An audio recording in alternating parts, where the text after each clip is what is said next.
Good afternoon, friends. Welcome to Meet Me Monday. I'm Karma, and you get a rare glimpse of my best buddy, Thurston Yowell. I better move over where you can actually see him. This is my little buddy, Thurston. We call him Turtle or Turdy. And not very many people get to see him because he's pretty shy. And he's my best buddy. And he's off. Oh, what happened here? He clicked me over to private chat. I want to welcome you in. Hi, Tiff. Glad you're here. Logan, glad you're here. I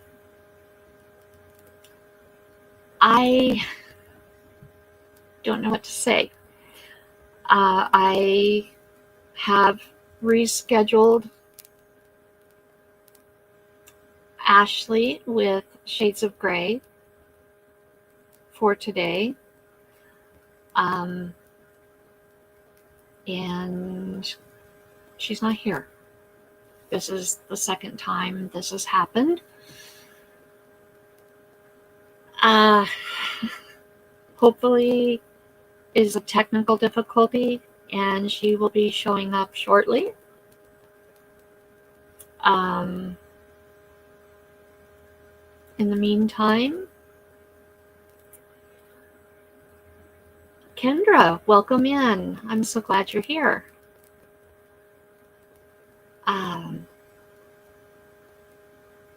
I don't know what to do. I feel frustrated, as you can imagine. I am watching my email in case that she does message me back.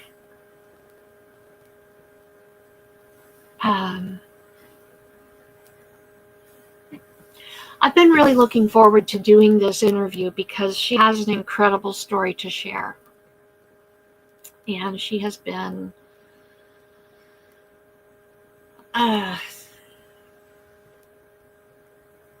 she's been really working hard to build her channel, kind of on the sidelines. And she's been doing some incredible things with her channel. And I really wanted to help promote her. And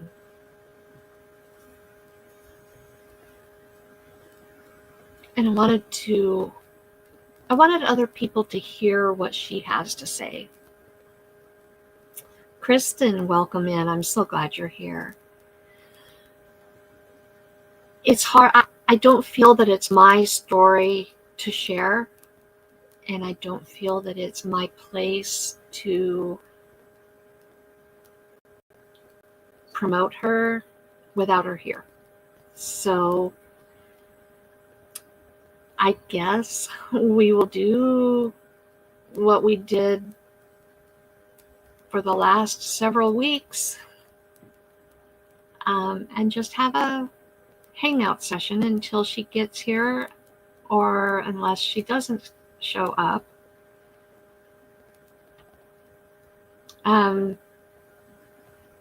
Does anybody here have anything that they would like to share?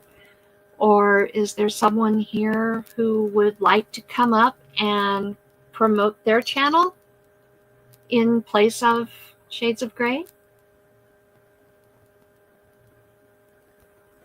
Oh, while we're waiting, I've got to show you what my son had made up for me. He went on Amazon. I don't know if you can even see that. Did my camera freeze? I don't know if you can even see that. There we go. Kind of.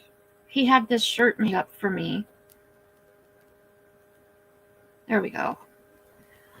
And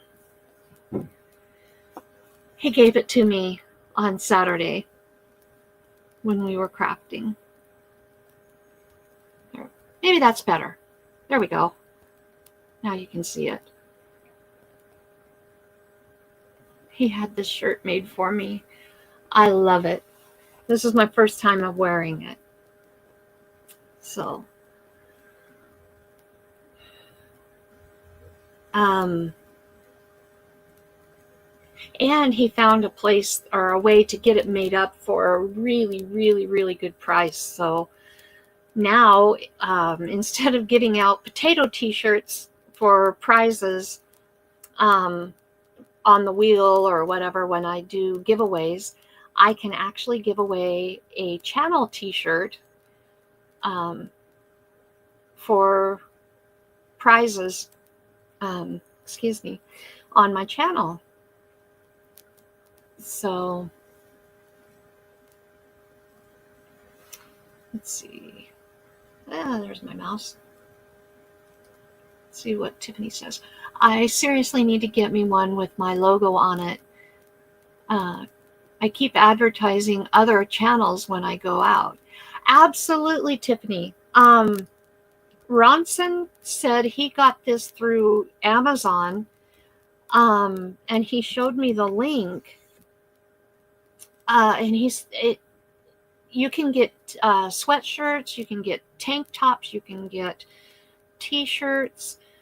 The t-shirt, he didn't pay this. He said he got it for significantly less. But the t-shirt was only $15. And it's not a bad quality. It's kind of lightweight, but it's a good quality lightweight. And so I'm hoping I can get eventually, for summer, I want a tank top.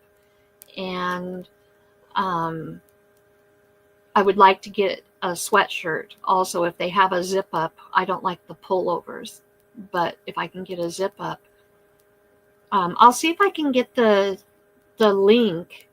Or Ronson, if you're in here, maybe you can share the link for that, because I know Bonfire is more expensive. But you know, if I can get some made up just as I need them, then, you know, for prizes or whatever, then that would be awesome. And then I can actually promote my channel. I want to get some business cards made up too. And I have some stickers for my channel, but I don't have a large quantity, so I don't feel comfortable just handing them out whenever, because then I'll run out too quickly. But you can also get stickers made up. Patrick, I agree. I absolutely agree. He was absolutely robbed of the Heisman. When you look at the stats and everything, whose team is in the playoffs and who's not, yeah, he fully deserved the Heisman. But, you know, Genty he's a gentleman in every sense of the word. He accepted every one of the awards that he received as a gentleman. He accepted them graciously, and he was very, very gracious towards Hunter.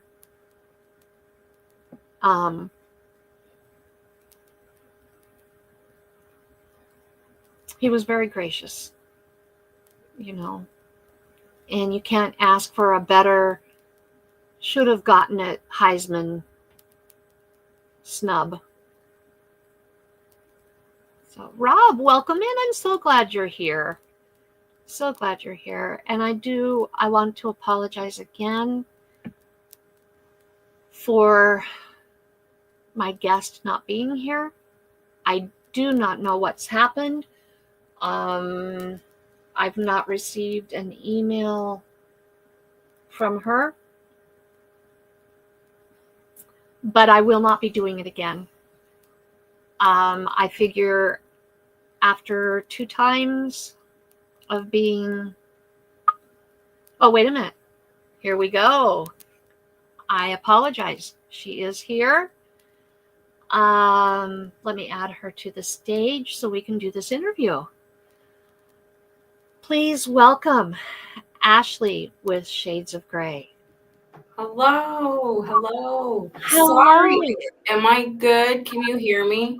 Yes, I can hear you just fine. We have been having problems with the Wi-Fi here at the hotel. Yesterday, the power, what I'm learning is a bunch of our town went out of power yesterday. Oh, and the okay. internet's been kind of going in and out. Technical issues. Okay. So if so, I apologize. Okay. I was trying to get I had the link on my phone, and that's what I've been trying to do for the past 10 minutes, is try to get it to go to my email so I can be on the laptop. Oh, okay. It was an adventure for sure. I understand. But I'm here. I'm happy to be here. I'm so glad. I always try to get here about 15 minutes early just for technical issues. Yeah. So it was crazy yesterday. It was pitch black in here for a little while. Oh, yeah. That's no fun. Yes. So, well, welcome in. I was afraid that it was going to be a repeat of last week. No. It's just me being technical. I owe you an apology. No. I thought that you were ditching me again. And no, it's not. Hey, it's not that it didn't. The fear is there. It is there. Yes, it is. I understand, and I want to say congratulations. You're showing your face. Is this a first? I have been a little bit, but this is a first. I have never been on anybody's channel ever. This whole experience is going to be a first, a new. Well, congratulations. And you are among friends. You're among friends, and you're safe here. I'm very nervous. I smile a lot when I'm nervous. Well, you have a beautiful smile, and we're so glad you're here. I feel like this is a good place for me to start. I feel like you are such a wonderful person. Seriously, you make me feel very comfortable, very safe. Well, thank you. And you're very patient. Very patient. I try to be. You know, there were a lot of people who have been patient with me throughout my life. And if I can do that for somebody else, then I want to do it. So it did wonders. I appreciate it. I've been a little flaky here and there, but it's getting better. It's just really the nerves. I hope it was not anything not personal. It is all me and what's going on in here. I've dealt with anxiety. I've dealt with depression, both of them quite severe. And so I understand what you're going through. And if it helps, don't look at chat until you get relaxed. Just don't look at chat. And focus on it just being you and I having a chat and getting to know each other. Okay? So it's you and I, one-on-one, and we are just meeting face-to-face for the first time. And we are just going to get to know each other. Okay? Yeah. Does that help? Yeah. Okay. So I want to get to know you. I want to know, first of all, tell me a little bit about your family. Tell me a little bit about who you are. I am 35 as of October. I am married. My husband is 2 years older than me, give or take where we are in that time. We have 2 kids. Oliver, he is 8, and Camden is 5. He just turned 5 this November. Nice. Me and my husband, we have been together for 10 and married for 9. I kind of get that confused sometimes. His sister, I met him through his sister was my best friend. Oh, And cool. I knew his mom and her for about 6 years. I've met him here and there. I didn't really know him. The timing never added up. And then one day it did. And his mom was like, you should really meet my son for the first time. And that was it. We've been together and he has 2 children previously who are 16 and 15. And yeah, it's just our little family. Very cool. Okay. So, what state do you live in? Ohio, Northwest Ohio. Northwest I've Ohio. been here about all my life. Spent a lot of summers down in Kentucky, Tennessee, and those parts. And I say that's where I got my manners from. I always say that. Mm-hmm. Okay, cool. Very cool. Now, do you live in the city, right? Yeah. I don't mind saying it's Lima, about 2 hours. 2 hours from Columbus, maybe 3, give or take, from Cincinnati. Okay. All right. About, I was just clarifying whether you're in the outskirts or if you're actually. We are in city. We are in city for sure. Okay. Yes. I would rather be in the country. Yeah. Okay. So, do you grow any plants, or do you have any pets, or? No, we don't. We do not. I do not have a green thumb. I've tried and I want to get into gardening, but I don't have a very good green thumb that I'm learning at all. You can learn. Huh? You can. I have channels like your guys's that are really teaching me things. Like when we were in the house, when we first moved in, you could tell whoever was previous there had a really beautiful flower bed. And this is where I sit with it. There was this black thing that was under the dirt, and I didn't know what it was for. And one of the girls that I watch on her YouTube, I had to ask her what it was, like how, and then she had to explain it to me. How do plants grow through it? And she's like, well, you have to poke holes and let it grow through. She had to really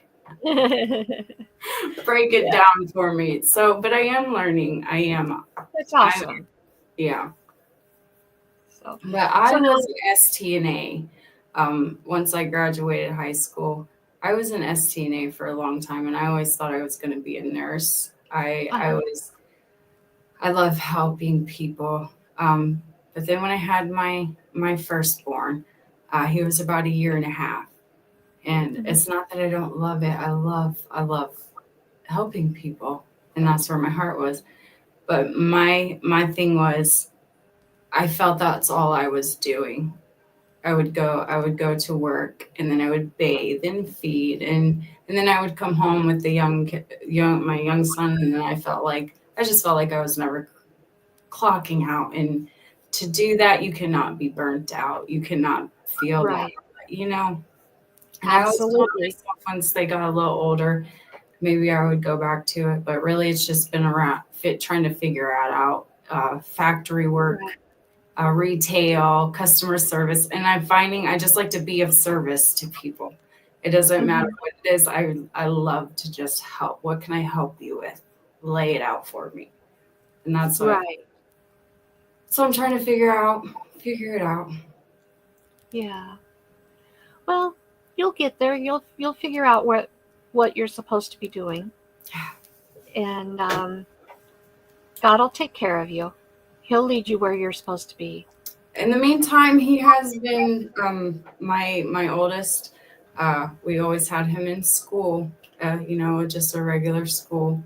But I always wanted not to be in that setting. Mm-hmm. And during this, I lost my job in May. I was working out with my husband, and they changed everything around and completely got rid of what I was out there for. But in the meantime, that's when we pushed, like right before he started school this year.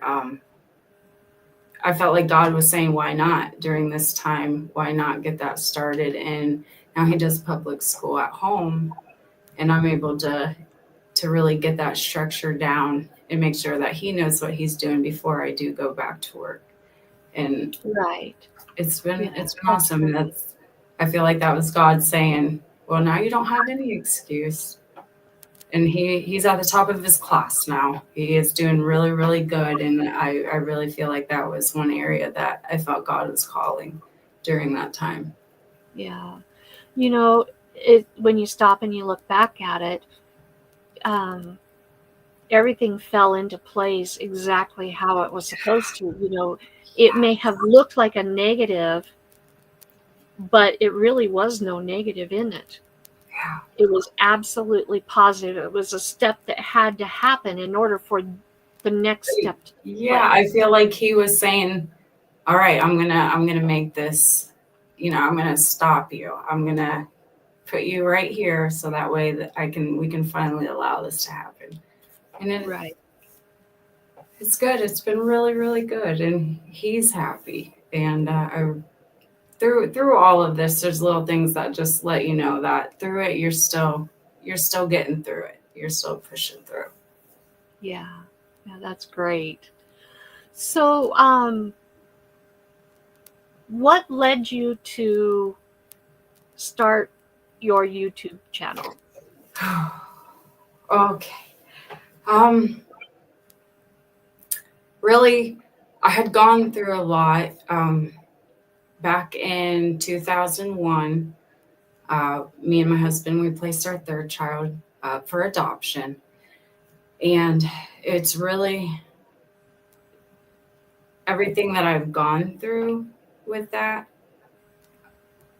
is where not that I found God, it's just where I found faith in him. It's where I allowed him for the first time to just meet me where I was. And I was obedient. I'm a one to definitely say no all the time when I hear him. It was really the time where we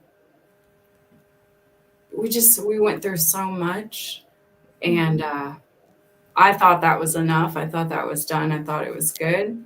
And he was like, no, now I want you to go talk about us, talk about what we went through the best way that you can. Not just because of me, but because he was really there. Right. So we'll talk a little bit more about that in a minute. But why Shades of Grey? What made you choose that as your channel name? I feel like growing up, I knew who God was. And even God aside, you look around and sometimes you see people's life through a snapshot, and it could look very glorious. And sometimes we forget the path that they had to take to get there. And it's not always black and white. There's a lot of gray area where somebody could, even those happiest pictures, or the person that is so filled with joy and peace with God, there was a gray area. There was a gray time where you had to go through this to get to that story. And I myself, I get caught in doing that a lot. And that's a reminder to me, like, you can't just look at somebody's picture and just say, wow, their life has just been so perfect. It's so great all the time. I wish I could be them. That person had to probably go through something very hard to get there. And I think that we forget that sometimes. So yeah, there's a lot of and we don't know what is going on. There's an old country song that says, no one knows what goes on behind closed doors. Yes. And that person who has it all together on the outside, we don't know what's going on the inside. Yes. And so those are those shades of gray. Those are those gray areas that nobody knows about. So that's very, very appropriate. It's And I very appreciate those that. intimate moments that we're afraid to feel. Yeah. Yeah. Not that I want to be dark and gloomy, but I just think that we have to be reminded sometimes that it takes a it took their own journey getting up there. It's also okay to talk about those gray areas. Which and sometimes talking about those gray areas can lighten that gray and purify it. Put it through the refiner's fire. I believe that with everything. I think that is some of the point of my channel itself, is just to get it out. I'm a very talk about things person. And I feel like I held all of this in, and now I started out, coming from a place of being hurt and taking all of what I've experienced up there. And now I think I'm finally hitting that wall where I'm starting to come from a place that God wants me to, and not taking all that with me. Kind of like starting over, like just from scratch. A clean slate. Yeah. A clean slate. Yeah. And what's interesting about a clean slate is even when you wipe a slate clean, there's still particles of the chalk left behind, which isn't a bad thing. It's not a bad thing, because those little particles are part of who we are. It's part of our story. It's a foundation of what makes us who we are. I believe that. I believe that with everything. And then it's still being able to move forward from it all, to reach a new place. Yeah. Yes. I love that. I love that so much. Yeah. I'll take just a moment here. I want to go over and welcome in those that I've missed. Let's see. I don't even have chat showing. I'm sorry. It's okay. It's all right. Whatever makes you comfortable. I know that. Oh, let's see. I see some names I've not seen before. Chat's been busy. I like that.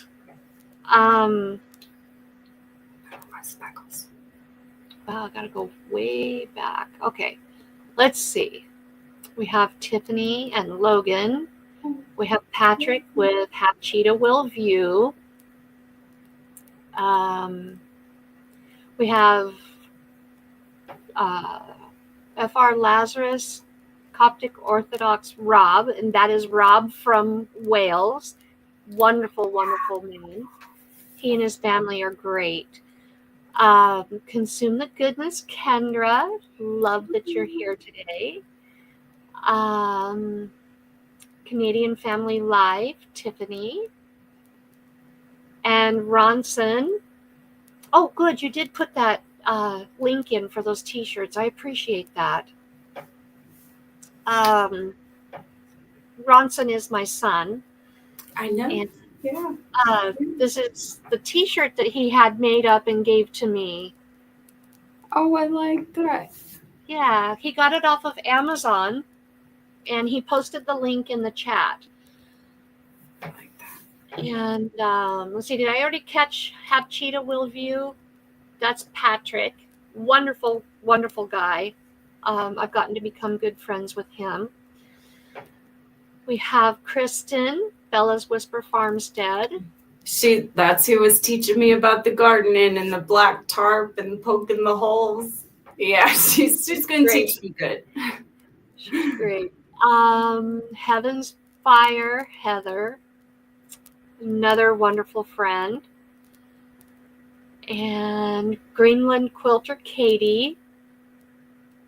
She lives in Greenland, originally from the States. Let's see. I missed somebody in here. I know I did. It jumped on me. That's what happened. Okay, we have Octal's Modeling Kits. I'm not familiar with your channel, but welcome in. Let's see. I know I missed somebody else. I know I did. BNS Odyssey, welcome in. So glad you're here. Let's see. Did I catch everybody? If I missed you, I am so sorry. But thank you so much for being here. So, coming back to your story, you have recently done a series that I have so appreciated. It was a 30-day challenge, and I don't even know what the title of it was, but all I know is it ministered to my heart so much, and I appreciated it. And you're starting to do some other challenges and other series on your channel. So just briefly, can you tell us what or give us a description of your channel, what somebody can expect when they come to watch your channel?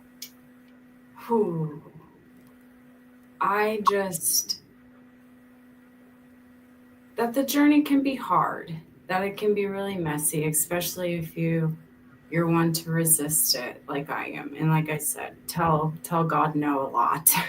I feel like because I have told God no a lot, I've been through what happens when you tell him no so much. And I don't know. I just feel like it's not so much my story, but the things that we go through on our journeys is universal. Isolation. You feel lonely. You feel like you're not worthy of his call. You're not even sure sometimes if that is him calling. And I think my message is that is a part of the journey. You're on the right path. Just the fact that you are asking those questions and wanting to know, you are on the right path. And just because you hit resistance or fear or doubt or all of these things that might come up, doesn't mean you're not on the right path. It just means that you are on your way, unfortunately, but fortunately, on the right path to something greater. And it's not easy. It's really hard. Right. When we see our path so clear sometimes ourselves, and God's just saying, that's not the way I want you to go. It could be rough. And I hope that when people come to my channel, they're like, oh, she went through the ringer and she still loves God. She's still closer to God. She is right with him and growing because of it all. And I hope somebody just says, I don't know how hard it is. I don't care how hard it is. I don't know where I'm going, but I'm going to take my step because I want to be that at the end. So I think that's what I hope. Right. Well, sometimes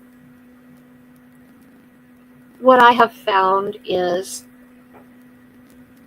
if you're not facing opposition, you're probably not on the right path. Yeah. Because why would Satan oppose you if you're headed his way? And it took me a while to feel like to see it that way. I think I just mentioned this the other day, like, because I went about it to, I'm not worthy of God calling me. He's not calling me to do this. And then it goes to, well, who am I? Why would the devil be coming after me? I'm not that big of a deal. There's plenty of other, but if you're speaking about him, then you're the very people that the devil wants to come for the most. I'm learning that. Yeah. Yeah. Anybody who is professing Jesus as their savior is a big deal to Satan. Anybody who is endeavoring to trust God is a big deal to Satan. And that's how I know that before going through what I went through with him and getting that faith, no matter how many times I read the Bible, no matter how many scriptures I knew, no matter how many times I went to church camp, sat right, that's how I know that I wasn't getting what I needed from him, because I didn't really feel at the time like the devil, he wasn't threatened by me, because I didn't have that faith. I didn't have that peace that comes along with this, as I know I knew God then, but now I know God, and that's all right. Yeah. Yeah. There's a difference between head knowledge and heart knowledge. Yeah. And when you have head knowledge, well, even Satan knows the Bible. Yeah. That's head knowledge. When it's heart knowledge, it's that total. It's the difference between an acquaintance and a best friend. Yes. Yeah. Yes. You can I know get that. somebody. You can know somebody, and when you see them, oh, hi, how are you? Yeah, good to see you. And then you can have a best friend where you see them and you run to them and hug them, and you can't believe it's been so long, and it's as if you never were separated by time. That's heart. I tell people, who's that one person that I've had a best friend since practically kindergarten, who I have that relationship with. I go to with everything. I cry, I get angry, I'm happy. I'm all of these things to that person. That's who comes in. And that's who it took me. That's who God wants to be to me. And I guess I looked at that. And now I talk to him just like he's my best friend. I think every time I talk to him, it's kind of going into prayer, whether I'm bowing down, which I do respectfully. I give it, but I feel like I have many prayers throughout the day with him, or many conversations just where I'm just freely talking. And I never did that before. Mm-hmm. And it's just, I know him now. Yeah. Rob says, I'm having trouble finding Shades of Grey. Probably. Because, okay. For one, it's Shades of Grey, all one word, and it's gray with an E. And I'm probably so hard to find because I'm such a teeny channel still. Really, everybody says it. They have a hard time. I believe in the description of this live, I did put a link to her channel. I finally remembered to do that. But the logo for the channel is a gray heart. And if you will type an @ in front of it, here, let me put that in here. @ ShadesOfGrey. If you type this into the search,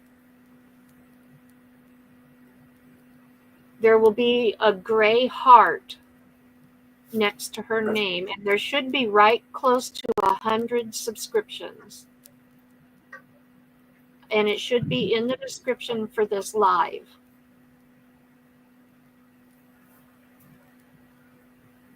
It's okay, Rob. You're probably not the only one having trouble finding. I had trouble the first time I looked for it also. Yes. Yeah. But Ashley is right close to. And I wasn't really doing 160. videos there for a while. I think that kind of, doesn't that help with the algorithm? Like the more that you do videos, the more easier it'll be. The more videos, For and people also to- the more people search for it, Okay. the more it'll come up. What am I doing here?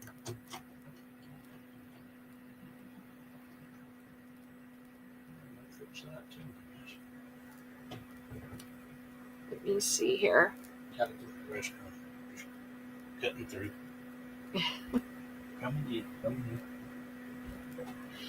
I'm pulling up what your channel looks like so I can show them. Oh, you're at 104. Wow. I don't really look that much. Not that I don't appreciate everybody. I see people in chat, Kendra, Tiffany, Octails, all of you guys. I appreciate you guys for being here and being a part of my channel. Where'd I go? Trying to do this. Whoa. My son's background isn't very good. Yeah. For this, Yeah. Let's see if I can figure this out. My son loves to have his backgrounds on during his live classes, and I tell him all the time he can't when he has to hold things up. Which way do I go here? I'm not doing a very good job here. I think. Can you guys see that? It's my background. Yeah.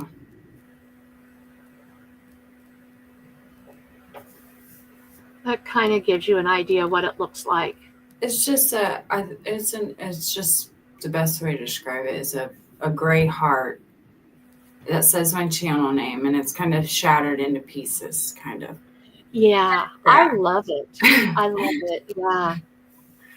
I couldn't decide at the time if it was, my heart shattering because of how I felt at the time, or was it my heart coming back together?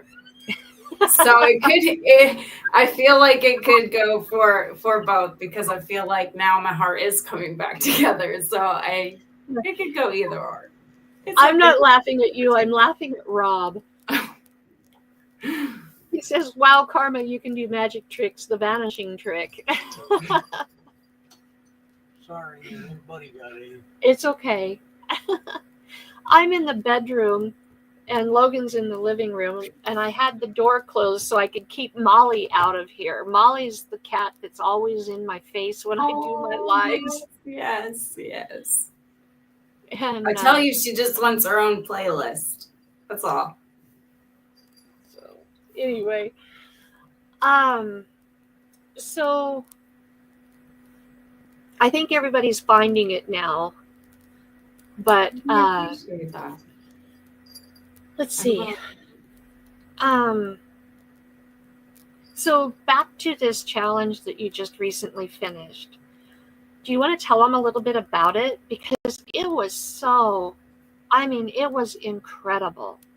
I grew so much through that. It was awesome. And we had some good dialogue in the Yes, I know. section. Yes. And that's what I hope for. That's exactly that I hope that we can talk about it all. People want to, not just my story, but how you perceive it, how it connects to you. The biggest thing I say is, the Bible is alive. It is active. No matter how many times you read it, no matter where you are, it'll speak to you exactly the way it needs to speak to you at that time. And that's exactly what that challenge was. And my whole channel, I think, is just a reflection of the steps I had to take to get to him. And that one of the things was, for me, it wasn't ever so hard to hear him, more of figuring out what it was. Like, what is this thing that is calling out to me, that is, trying to get my attention, steer. In good times, when you're afraid to do something, this voice pops up and it's like, maybe you should do it anyways. What I've learned is it's really hard for some people to even hear that, or even, figure it out. And that's what I felt like God was calling me to do, to really just go through the steps of how, and the best way that somebody can explain their journey, or in just hearing it, the different ways that he could call to you, just to let somebody know that is him calling to you. And I hope by the end of that journey, you cut through all the noise around, because that's what we deal with. We have so many voices inside of our head, inside of like all the time. Society, our friends, our family, everybody around us. I just want to help you cut through that, so that way you can hear what God is wanting for you. Cut through the noise. Yeah, and reach for his voice. I think that's what it is. That's what the title is, cutting through and reaching for his voice. Yeah, and now you're also doing another I don't know if it's a series or just a new thing. I don't know if it's the stories so much, but I think it kind of goes with the fact of okay, so now we're here and we know that that's God calling us, or we have a good idea and we want to know more. But the next thing that I faced was, I'm not worthy of that. Everything that I've been through, and for me specifically, this was my mistake. I have to figure it out on my own type situation. You don't feel worthy when he calls. And I think that gets in the way too. It can stop us because we just don't feel like we're worthy. So the next 30 days, I want to kind of prove you wrong. Those are the exact people that God called out in the Bible. Those are the exact people that he specifically reached out for and said, I'm going to use you, transform you. And I want people to know that they are worthy. If he's calling, they are worthy. So don't let that hold you back.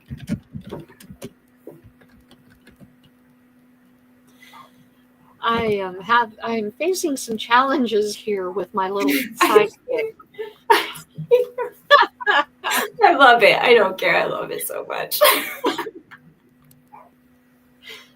I wanted to share this comment here. BNS Odyssey. She says, Ashley, your life sounds a lot like mine. I'm about to start my channel with the story of my life. Yes, and you should. You really should. Mine has been messy, and it's been a journey, but it's been so worth it. It has, because it's brought me closer to God, and closer to myself. Hi.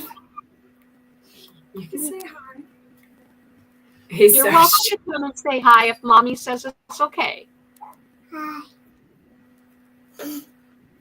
There he is. This is my youngest. He just turned 5. That's my Camden. Yeah. Well, happy birthday. You gonna go out with Dad for a little bit? You're a cutie. Hold on just 1 second. I will be right back. Okay, not a problem.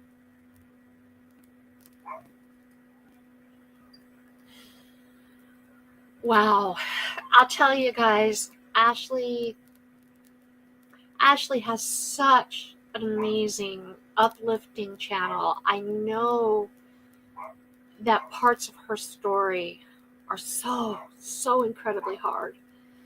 And you will shed tears. I'll guarantee it. When you hear her story, you will shed tears. But there's such triumph in her story also. And I do encourage you to go and support her. And don't just click subscribe. Don't just run a playlist for helping her with her watch hours. But truly pay attention and listen to the videos. Most of them are short. They're quick listens. And they're ones that you can listen to while you're doing other things. But I would encourage you to just truly sit and soak in the message that's in those videos. I'll be honest, in that challenge that you did, some of those videos I've listened to 3, 4, 5 times in a row. Good. Because I needed to hear, not just listen, but to hear exactly what was said in those videos. They may only be 3 minutes long or 5 minutes long, but those 3 or 5 minute long messages are life altering. And don't ever question if you're hearing from God, because you're hearing from God. Trust me. And if you take the time to truly listen to what God is saying through Ashley, your life can be changed. I know mine has been just from getting to know you, Ashley. I can't imagine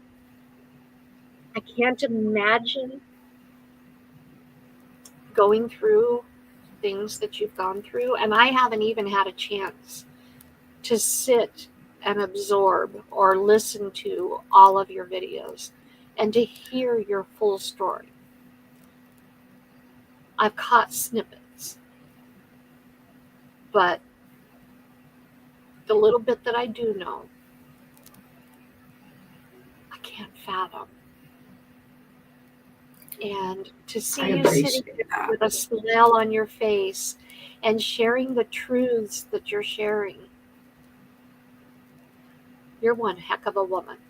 That's all I can say.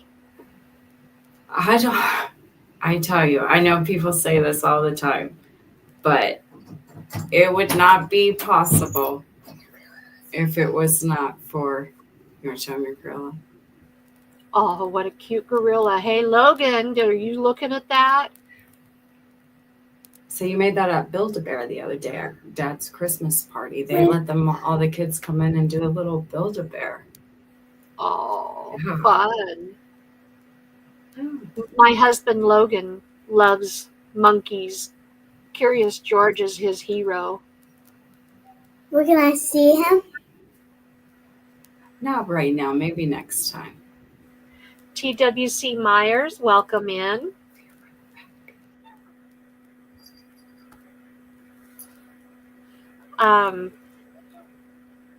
My husband and my son both have ADHD and autism also. You're very welcome, and this is a safe community for you here at TWC.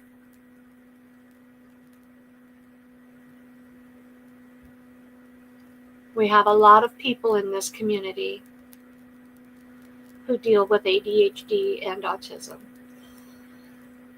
So, as I was saying, Ashley is incredible, and she not only has an incredible channel, but she's an amazing support of those who she gets to know and the channels that she goes to. She's an incredible supporter also.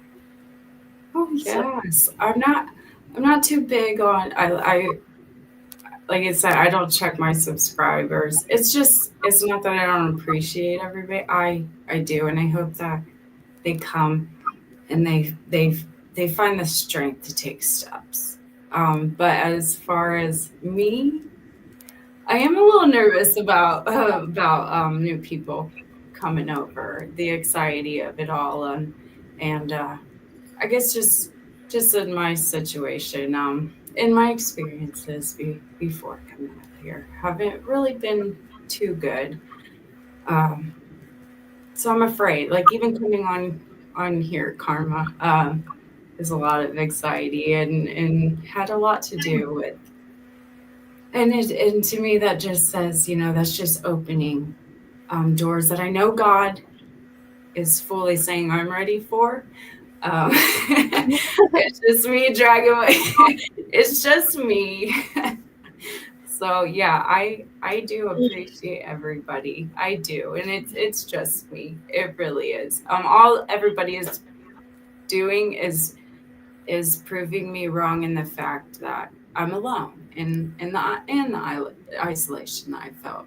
I feel like God's bringing people to say, you were never alone. You just needed the right people, is all. Yes. Well, and that's something that I shared on back in November, I believe it was. Something that God was dealing with me about is that we're never, ever truly alone. Never. We may not have earthly friends that we can go and hang out with. Yeah.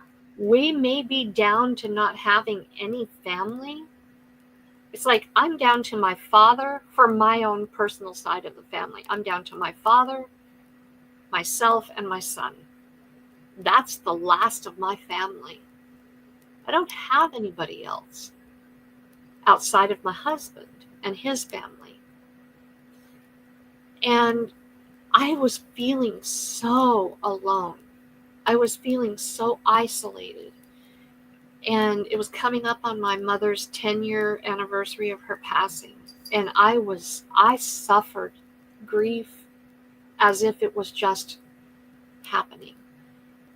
And I didn't know what I was going to go through or how I was going to get through it. And God really opened my eyes to so much this year. Like, I'm not truly alone ever. I could be down to being completely housebound without a soul living here, without anybody ever showing their face here again, and I am not alone. I still have God. I still have Jesus Christ, my Lord and Savior. I still have the Holy Spirit who resides with me at all times. If I had nobody else, I have everything I need. Yes. And that in and of itself was a huge, huge revelation for me. Yes, it's a game It brought changer. so much peace. And then to be shown that I needed to look for the joy, to find the joy, because joy is our nightlight in the darkness. Let joy be the nightlight in the darkness. And those two realities for me this year, getting through the grief, I think did more for me to heal than anything I've gone through in the last 10 years. And TWC, you're welcome to stay and hang out with us. Just please be respectful if you would. And that's all we ask. You're still welcome to be here.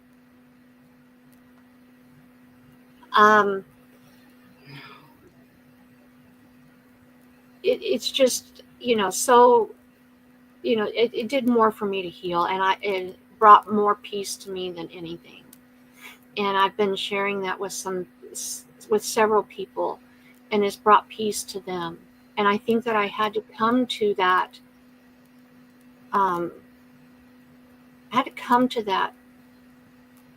depth of despair again to be able to get to that place. Well, that's how I feel with what I went through with the adoption.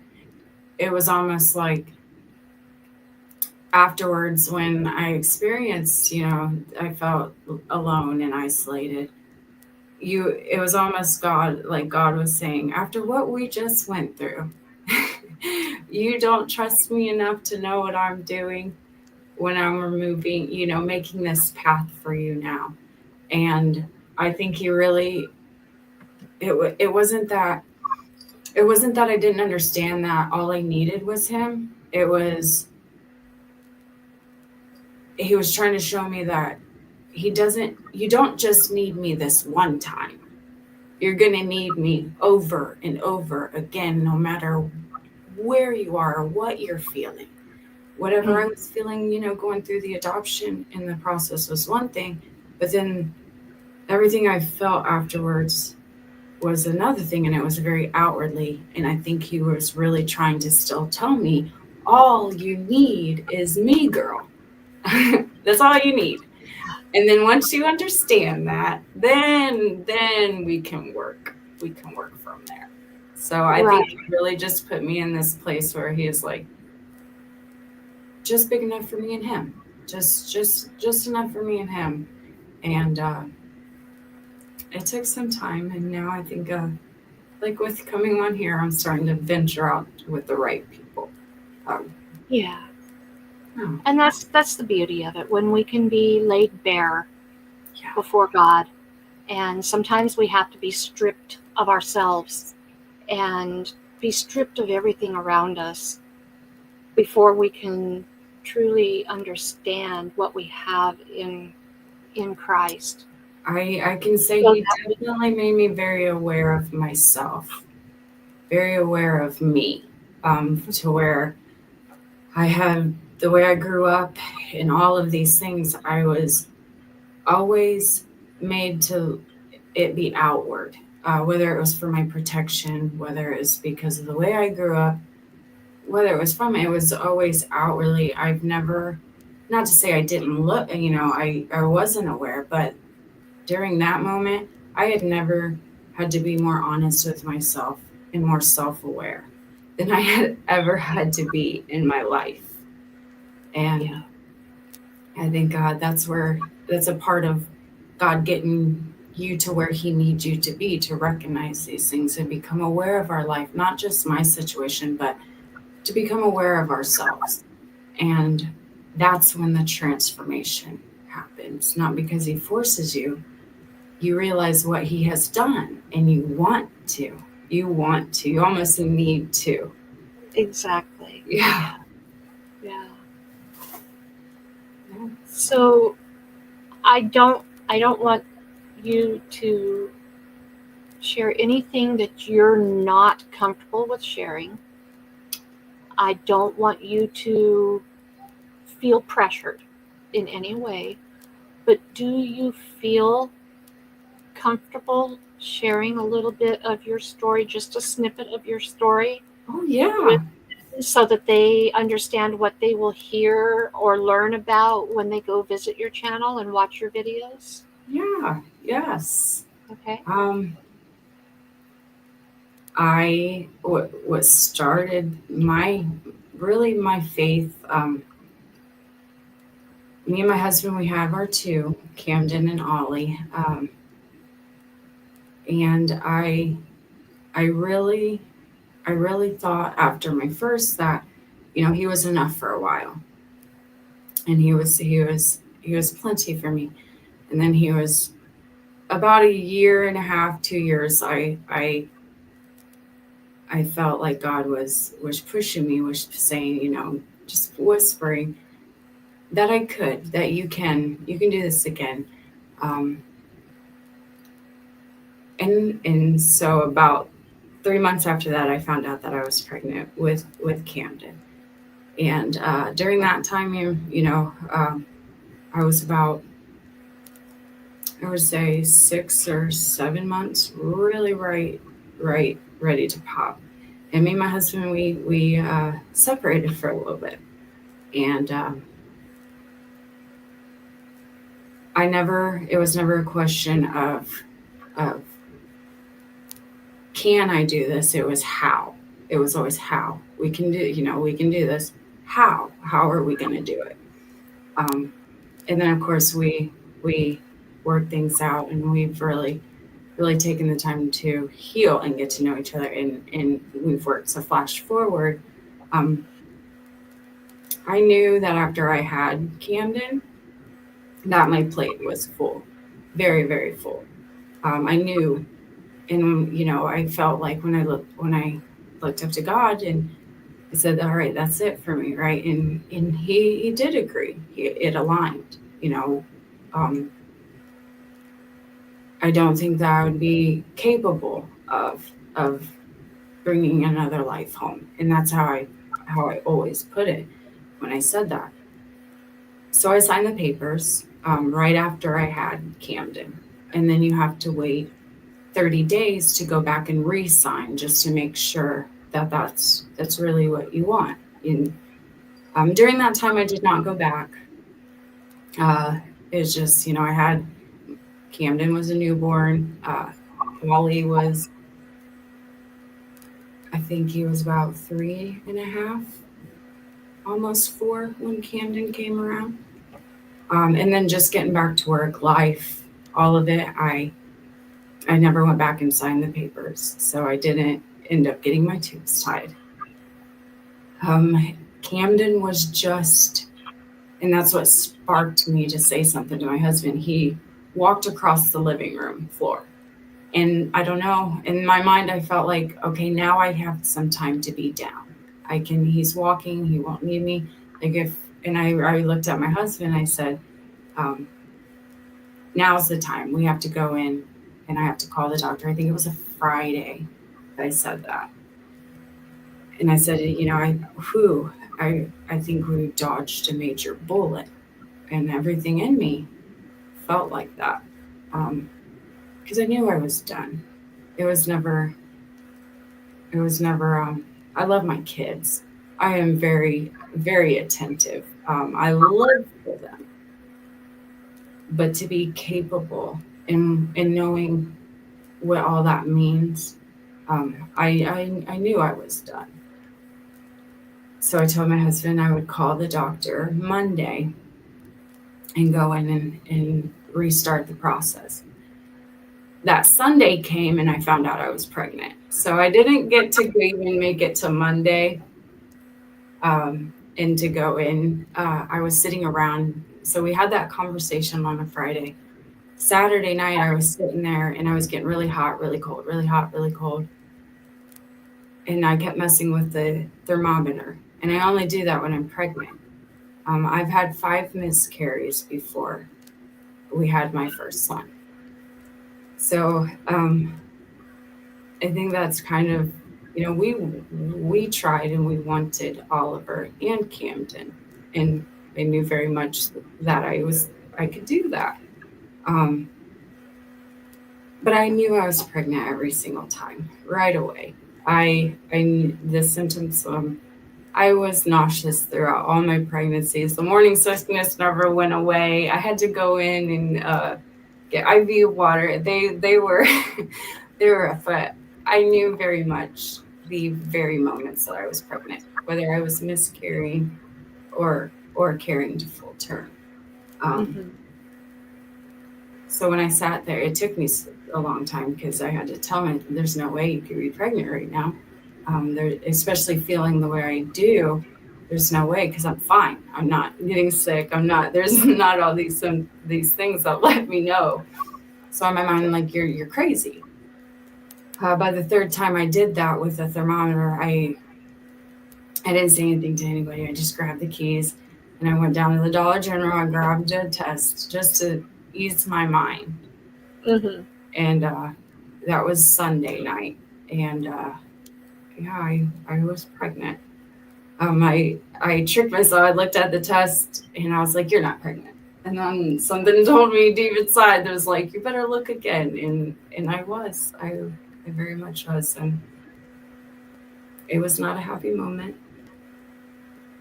There was never, it was always instant, girl, what did you do? What did you do here? And when I looked up at God and I was like, what did you do? You know, I can't do this. We agreed. You knew, like, we were on the same page with that. And it was almost like he was like, I know. And I'm just like, okay, so what are we doing here? And right then I felt the warmth of something that he was trying to tell me. And I shut it down immediately, because when he told me that he knew I couldn't do it, me being me, well, I'm going to prove to you that I can. This is happening. This is not my mistake, but I allowed this to happen. This is me. And what do you mean? This is coming. There's no stopping this. So I took matters into my own hands. Now I don't know how comfortable or some parts just might not be easy. This is your story. Here. This is your story. I knew right away what God was trying to get me to go to the option. It was adoption. In my mind, it was, there's no way that I could do that. There's no way that I could carry him, love him, and then sit down and pick out a book of string, flip through, like, in my mind, I pictured a photo album, back in the day that grandma always had, and just a photo album of strangers that I would have to pick through and just pick one and hope and pray that it was the right choice. And then I've known people that have been adopted to seemingly perfectly good people, church-going, Christian God people, and come and find out that they have lived some of the most horrific lives out of those people. So in my mind, I just pictured, there's no way that I could do that. There's no way I wasn't strong enough to do that. And in my mind, I just knew there was no way I was capable of bringing him home. So I called around to try to get an abortion. And this is where God, I feel, very much knew me, knows my heart, knows exactly what my human self would have been capable of. But he very much took that off the table before I even had a choice. Because at the time that I called, I wouldn't have even gotten into, no matter what I was willing to do. At that point, there was a limit. There was a line, and that line would have been crossed.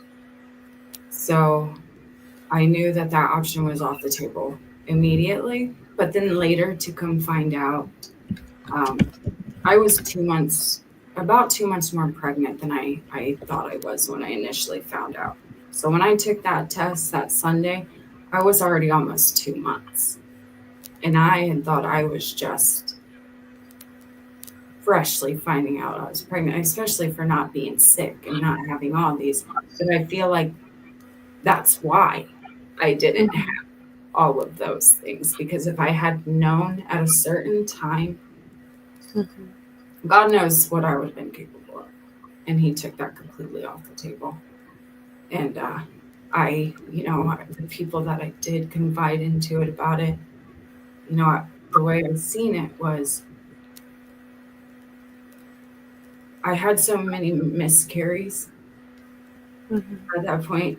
So that could have been something I could associated it with and felt like I could have moved on with my life. And you don't know how many people said, "Oh no, Ash, I don't think it's going to work out that way for you. I don't think that's how that goes sometimes." And I thank them, because they were God. I feel like that was God speaking through them to me. And I called a local parenthood place here asking for information. And I thank them now, but they were the first ones to really just be like, it doesn't matter, Ash, how this baby's going to get here. There's a family out there that if you don't think that you can do it, that they will. And I was so head bound that I just hung up on them. And at the time, it was very overwhelming. But they called me for like the next 2 days, just trying, like, just come talk to us. We will help you, you know, in the best way. And I thank God for them now, because I believe that was God. That was, at the time it was just never a story. And I would like to say after that's when I accepted that adoption was going to be the only choice for me, but it wasn't.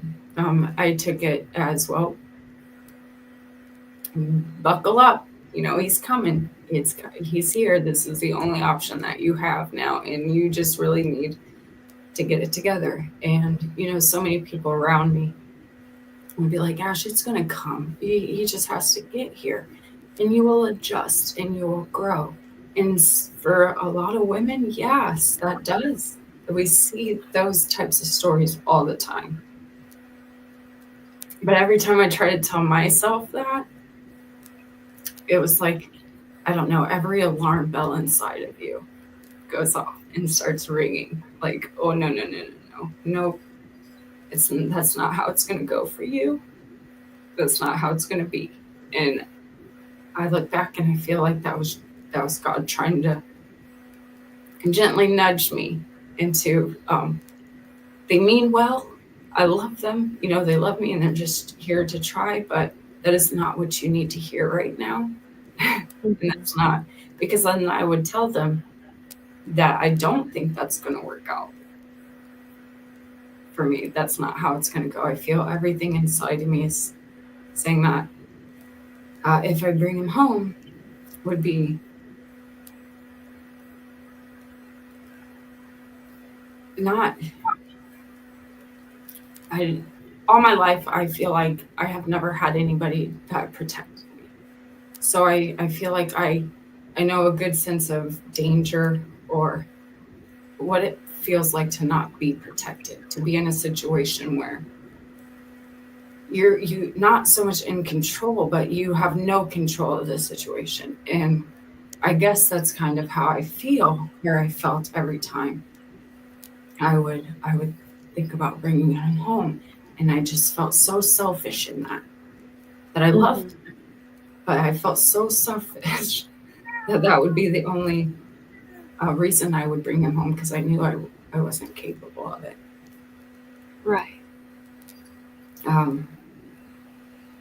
But I fought him. I fought God on that, on what he was trying to tell me. That it wasn't going to be like that. And those people very much meant well, but I think I just needed somebody to really hear the things that I was saying. I remember sitting with my sister. I was very early on in my pregnancy. I wasn't really even showing yet. And I remember sitting in the Walmart parking lot with her. And I just remembered saying, I just feel like there's a mom out there waiting for her baby.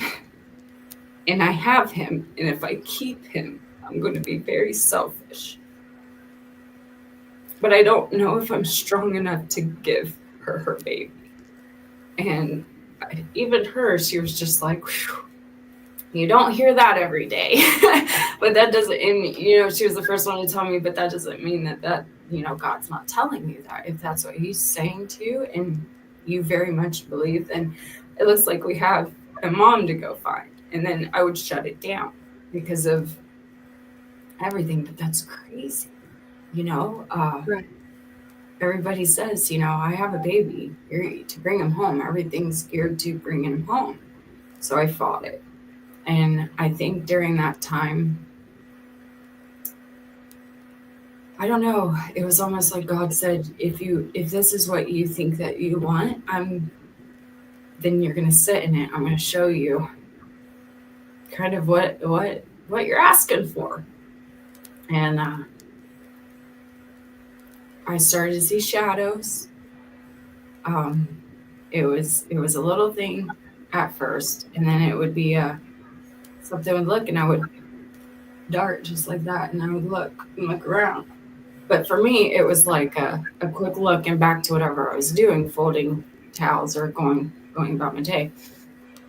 When my husband started noticing it, he would just what? No, I'd turn and he'd just be, what's going on here? I'm like, what is going on? Why are you looking at me like that? And he's like, what do you mean?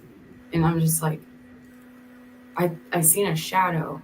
And he's like, you were searching for that shadow. I was doing things like looking around or moving in ways that I can't recall to this day even. And then there was one night we were sitting and I seen something dart across out of my eye, and I guess I got up off the couch and I kind of went halfway around the corner, but I can't recall that in my mind. To this day, I can't remember that because to me, I went back to watching TV. I felt my husband staring at me. I looked over and he's looking at me like I'm like, what is going on with you? And I was like, I just looked, and he's like, Ash, you got halfway off the couch. And he was going looking, and I don't remember. I can't recall that. And then it would, a white light, like nothing ever like come follow me. I never felt the urge to, nothing was talking to me through anything like that. I wasn't paranoid. But loud noises started to really, really get to me. And I would just tell my husband and myself, like, it's okay. I'm just nervous. This baby's coming. I'm just going to get it together. I need to sleep. I need to rest. I'm fine. I'm good. And my husband, he works 12 hours a day. So I've never ever, it's not that I ever had thoughts of hurting my kids or hurting myself or hurting anybody else. Right. It was just, I was breaking, I feel like, and I feel like God was trying to show me that what that could look like. The more I tried to tell myself that I could do this, that I could bring him home, that I could jump on board, that it's just fear. And every time I told myself this, I would just feel like God was saying it's more than that. It's not just normal fear that women go through and they bring them home. It's not. There's something more here. And so that happened. Oh gosh, it started with the shadows. I was about 4 months, and it lasted, I would say, about a month and a half. And then, like I said, the sounds started getting to me. My clothes were loud. The curtains were loud. The TV was loud. And my house was always loud. Like my kids, you go do whatever you want unless you're bleeding, dying, crying, or I tell you to do something. Go do it. It's a madhouse. All my nieces and nephews used to come over my house because they knew Aunt Ashley's house was the house to be. And that slowly stopped. And the noises started. So I was sitting one night and we were all in the living room, and my son let off this very high, and he still does it to this day. And it was nothing, but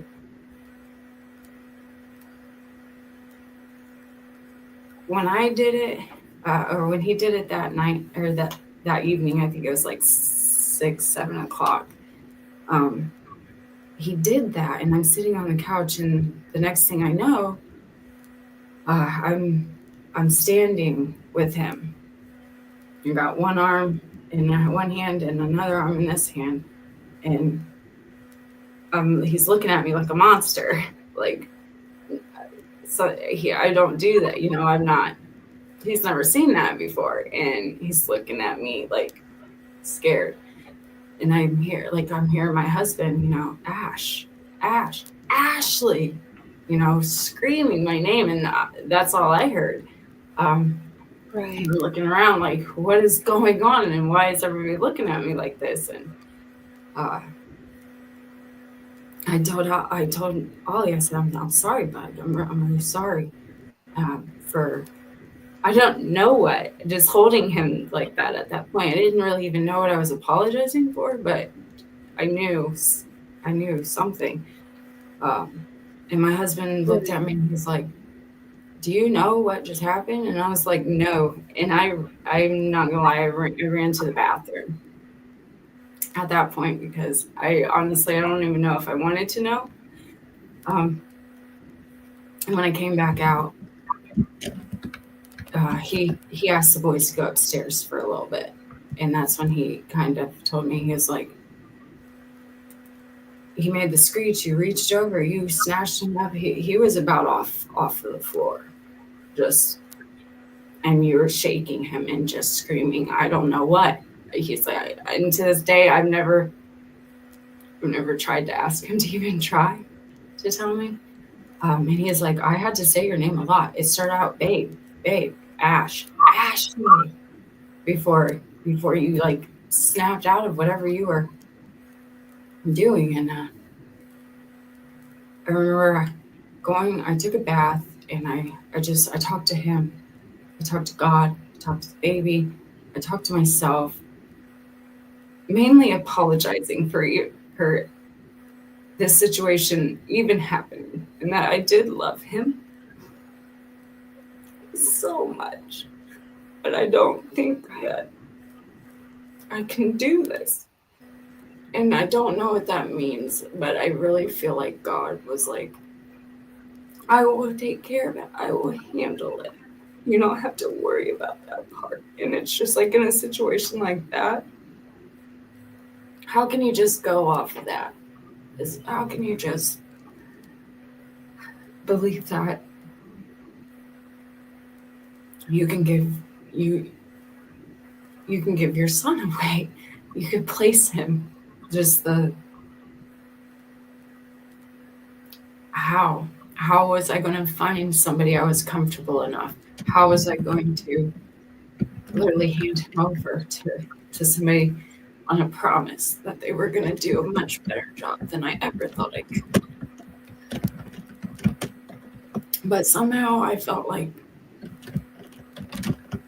God was just, I don't know, the very next person I talked to after that, after I looked up and I said, "I'm ready. All right, I don't know how we're going to do this, but I cannot have that boy coming back and telling me that his life was a nightmare, when that's what I wanted to save him from." I feel like sometimes there's a lot of people out there that say that their moms weren't the same after a certain point.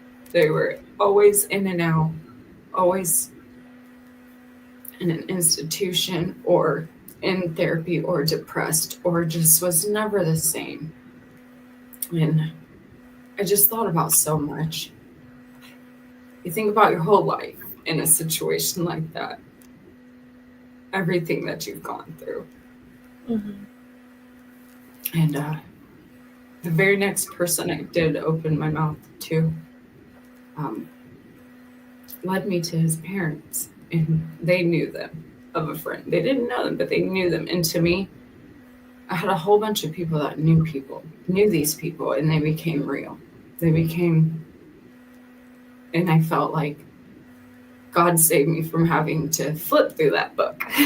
That was Right. one thing of strangers. Like, by the time I met them, they just seemed like distant family that really had a hard time being able to have a kid for themselves. And now they are going to get theirs, and I am happy for them in that sense.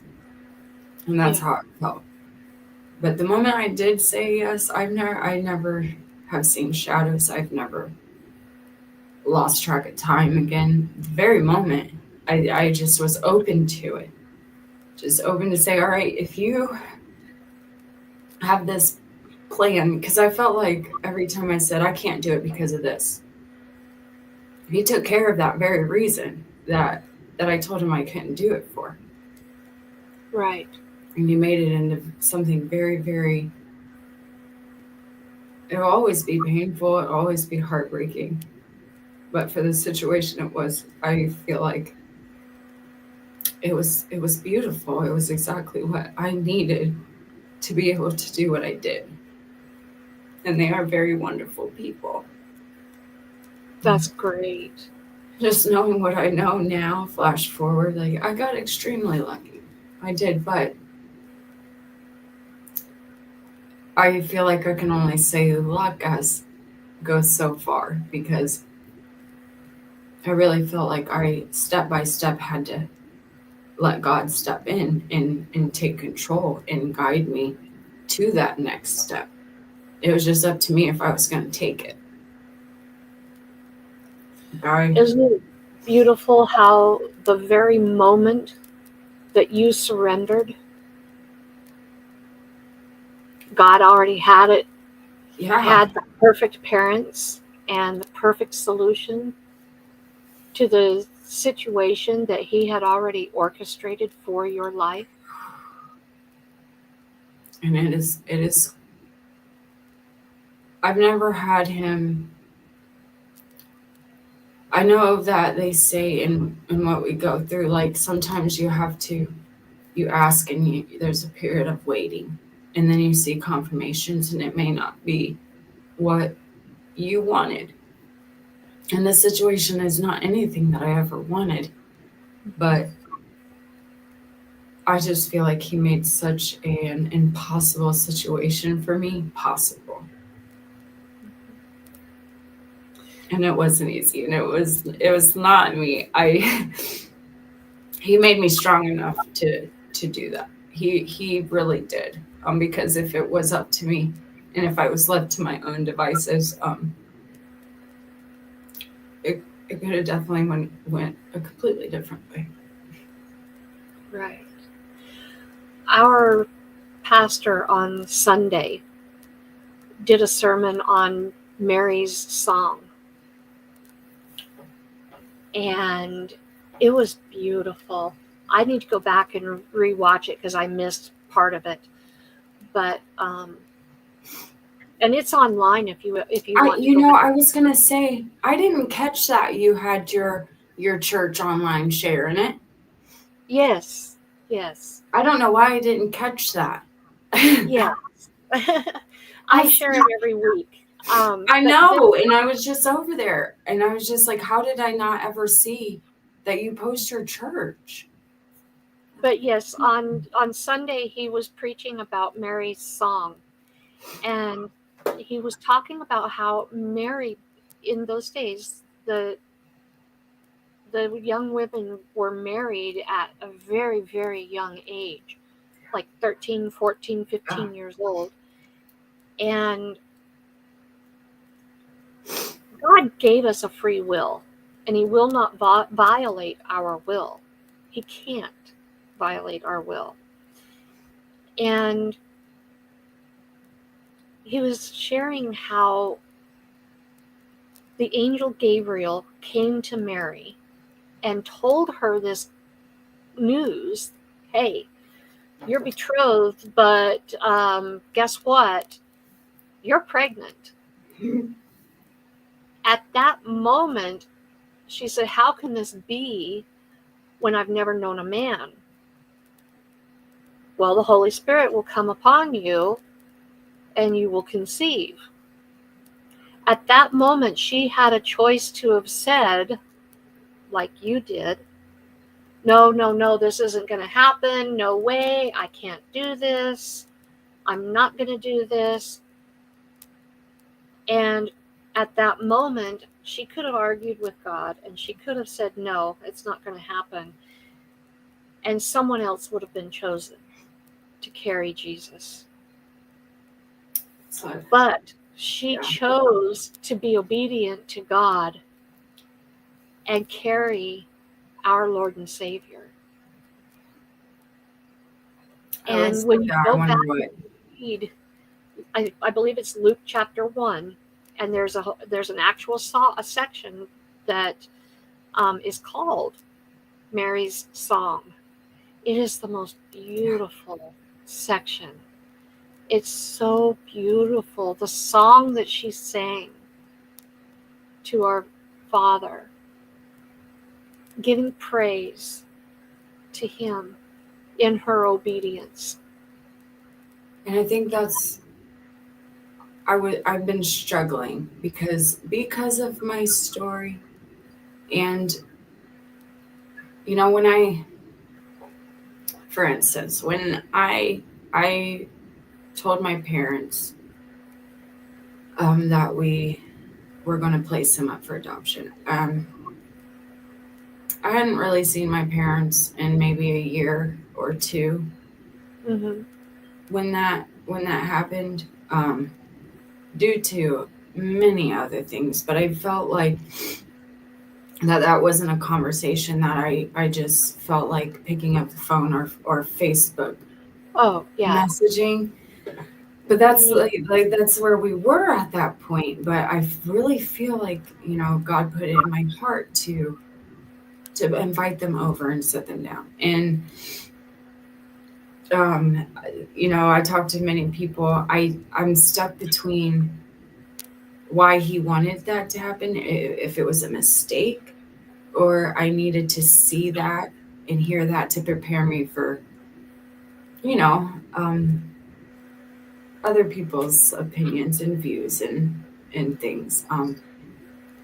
So when we called them to come over, and I told them I was 7 months pregnant when I finally looked up and I told God, yes, let's do this. So for as much as it was crunch time, I feel like He slowed time down in those moments to where I could still meet his parents and feel okay, to where then I could tell all these people, because as far as everybody knew, I disappeared. I wasn't going outside my house anymore. I quit my job. I didn't go back. I got COVID while I was pregnant later on. And after that, I didn't go back, because before I left, everybody was preparing for me to bring a baby home. And I didn't know how to go back and face them afterwards and say, Mm-hmm. well, we ended up placing him. So everybody at that point just assumed that we were bringing a baby home. And I let them believe that for about a year, until I finally got up the courage to say, no, we actually placed him. We decided to place him instead. But when my parents came over, they were the very first people to kind of show me the other side of how this could go. And my mom, she didn't say anything to me. She just sat in the chair and she looked at the floor. And I never blamed her for that, because I understand her and I understand why. And that's because when she had me, she wasn't sure. And she walked out of the hospital. She was walking down to leave me in the hospital. And she ran into my biological dad's best friend, and he's like, where are you going? Where's Ashley? She's like, I don't know. I can't do this. I'm leaving. And they talked her back up into getting me. And we never really had a close relationship. And I believe a lot of it stems from that, because not only that, I was with my aunt for a while. I remember very much growing up after that. We went camping. And I learned growing up that was another attempt of my mom's. My mom had all three of my older sister, me, and my next youngest brother. She had all three of us before she was 21. She had me and my sister at 18, 19. Me and my sister are a year and 4 months apart. Mm-hmm. And my dad wasn't a very, my biological dad, my real dad, wasn't a very good guy at all. And she just felt like she couldn't do it. And so she knows very much. And so she looked at the floor, and it hurt, but looking back now, my dad was not saying very good things. I was a coward. I was very selfish. It wasn't fair to my 2 kids now. It wasn't fair to my child that I placed. It wasn't fair to them as grandparents. It wasn't fair to them as a family. And I would regret it. And no daughter of his would do that. So I think I took that and I felt like, well, gosh, if my parent, if he, they feel like that, then I'm assuming a majority of the world will probably feel the same about me. So I tried to go into birth mom groups, and I learned very quickly that I feel a lot of the things that they do, but I don't feel the things that they do at the same time. Right. So I don't know. I left those groups, and I've been searching, and I think that's been what God has been trying to get me to not do, to really say, you are still searching for something that they cannot give you, that I gave you. You didn't get that already? So I just needed to learn a little bit more that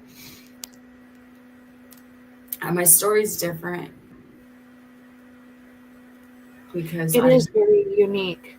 I listened. I told him, I know people say that you don't tell God this and he gives you, but it wasn't like I was telling him. It was like I was crying to him saying, I cannot do this if we cannot make this a way.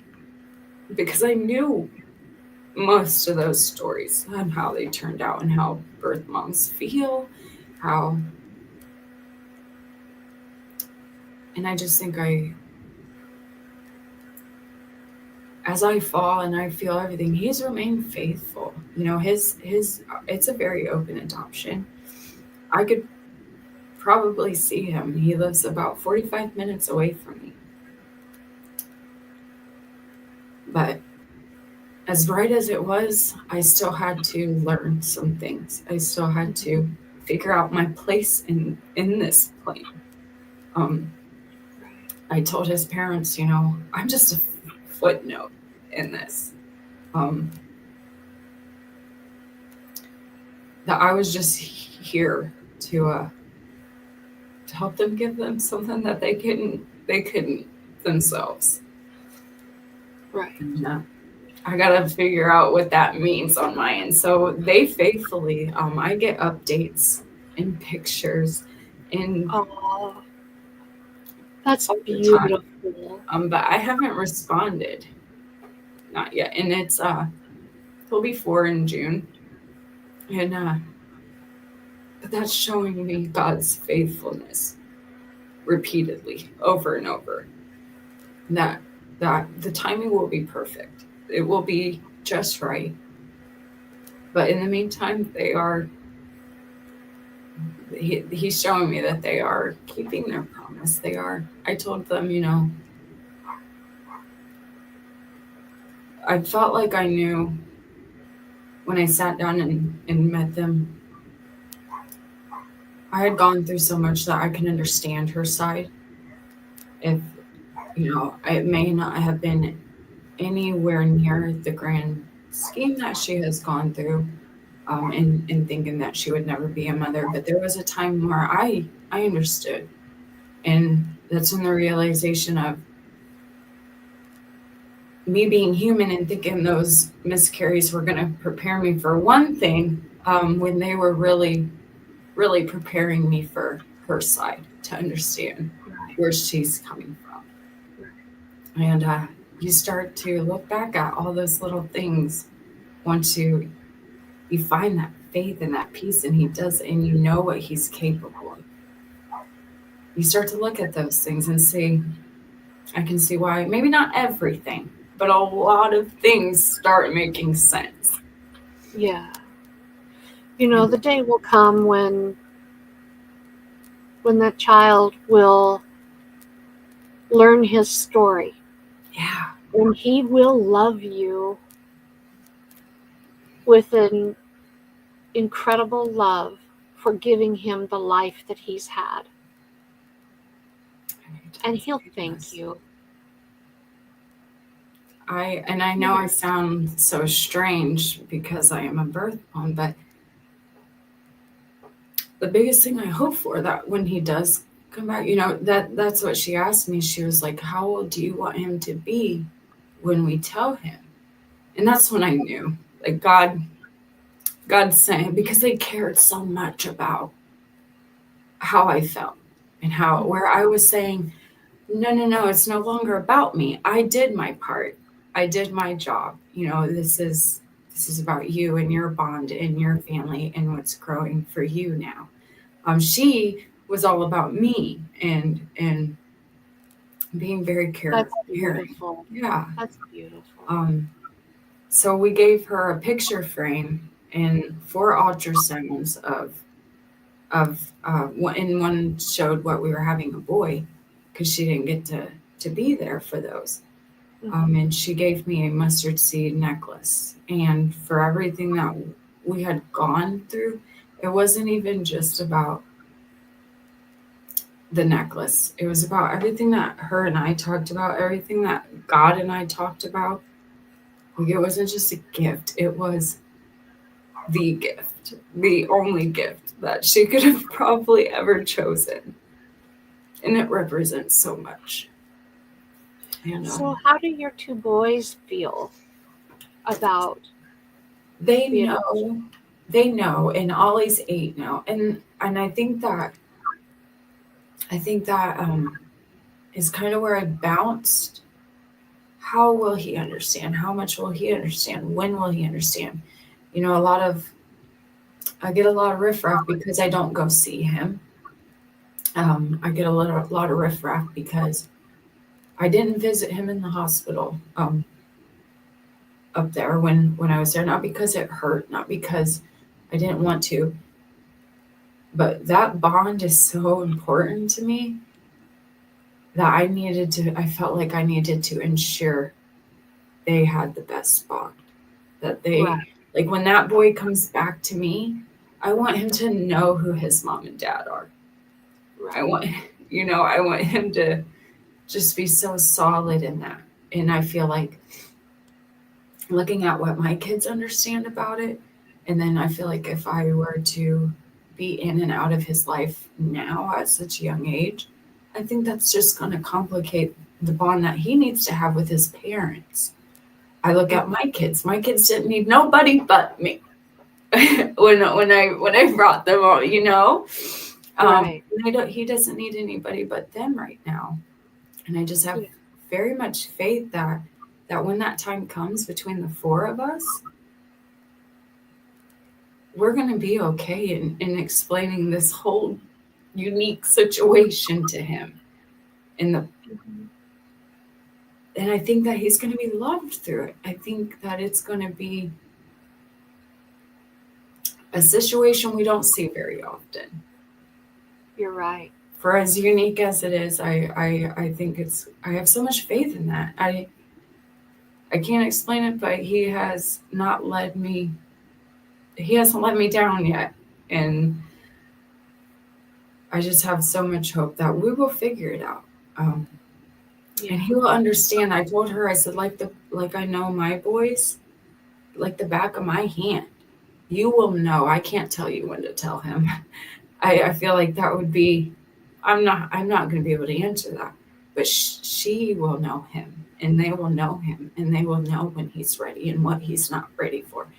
But I'm not worried about it because she has been preparing for that moment. I mean, she showed me the book that she was making prior. There's spots of, why, how you got here. And I think that we will be just fine, that they will find a very perfect way, the way that God is supposed to, for them to talk about this situation. and I'm very open.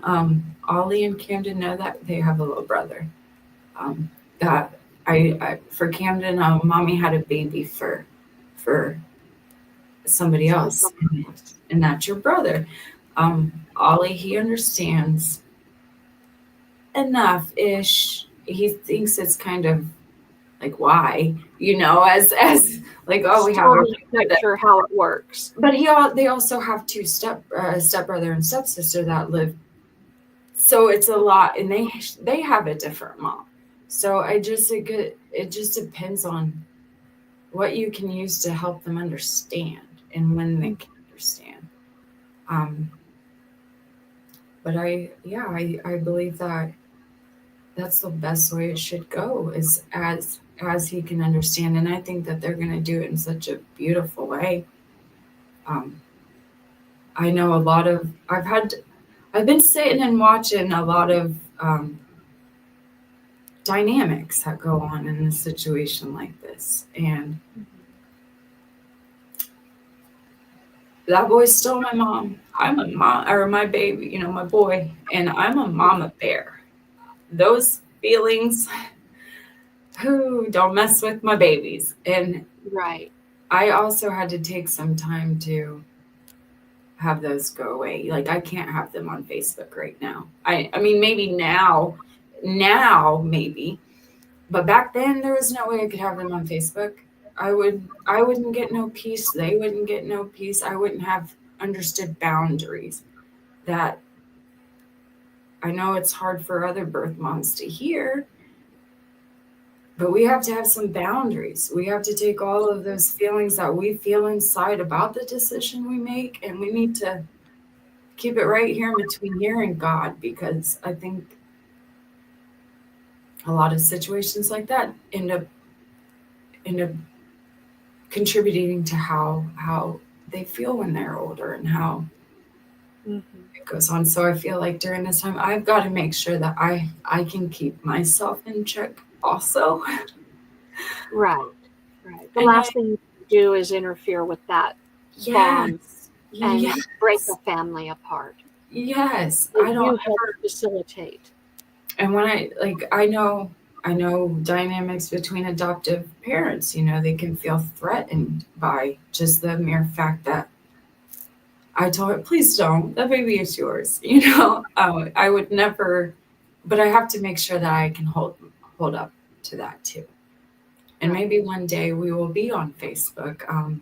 Maybe one day I will have their number, but for right now, it's just email. And like this whole situation, I believe faithfully it will grow. It will grow to where exactly it needs to be. Well, you have such an incredible story, and you have such an opportunity to reach out to other women, other families that are experiencing similar situations. And I am so blessed to have had this opportunity to have you here on my channel to tell your story and to help promote your channel. I do hope and pray those that have been here today and those who will watch this interview in the future, that they will go and hear what you have shared on your channel, because I'm telling you, girl, you've got a ministry. You have got a real ministry. And it's not just for people who are birth parents, not just for people who have gone through similar situations.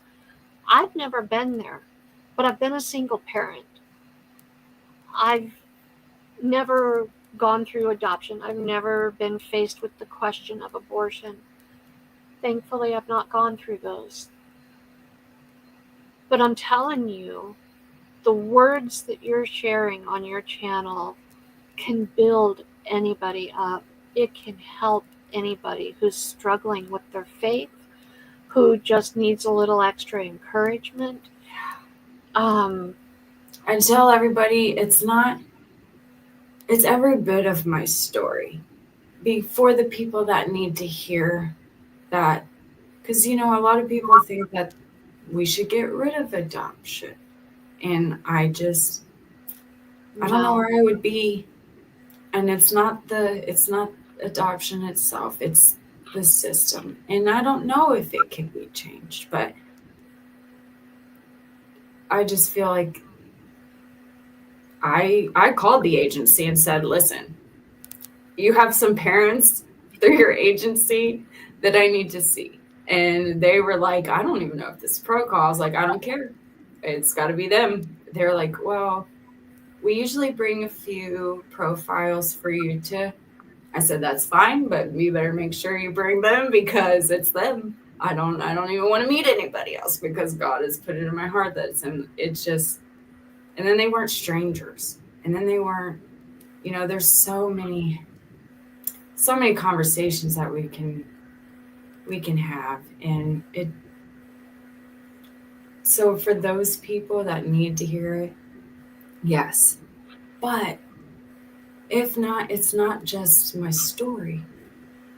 It's his story. It's his. And everything that I've gone through, the isolation, do I hear him? Am I worthy? You want me to do what? No, we all go through those. Those are universal. Yeah. I think about Abraham and Isaac. Yes. God, you want me to do what? Yes. Okay. I think that's Okay. what people don't understand about faith. Like, if that's what God wanted Abraham to do,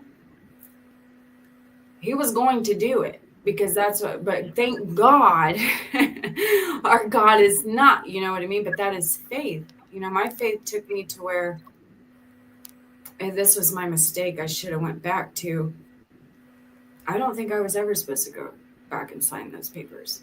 I think that everything that happened is exactly the way. Exactly. It wasn't a mistake. Yeah. It wasn't a mistake. In your human mind, you say it's a mistake, but it was never a mistake. It was in God's plan all along. He wanted that couple to have your child, which was never your child to begin with. Yeah.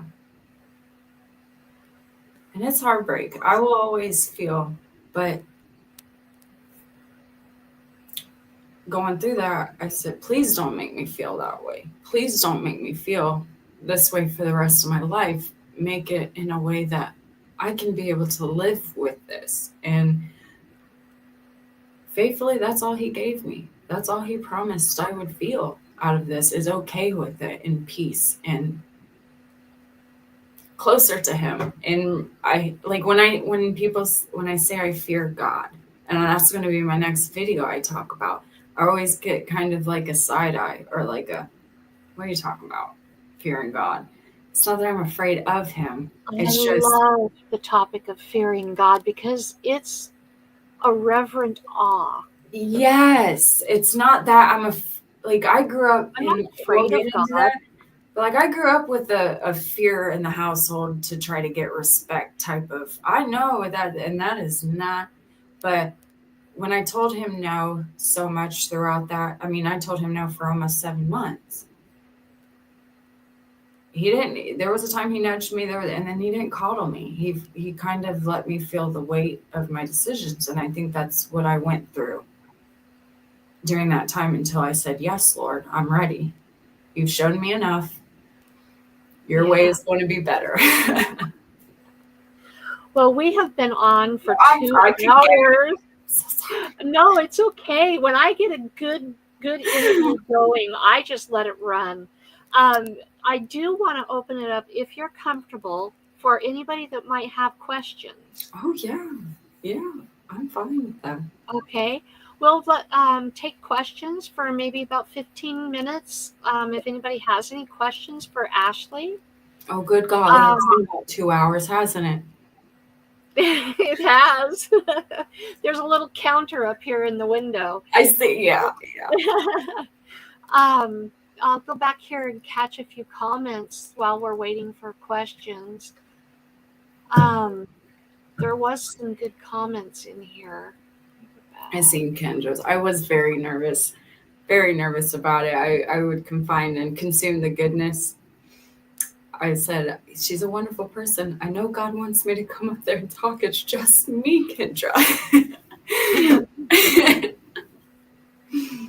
Yeah, I love. Okay. I appreciate everybody just for being here. I was very nervous.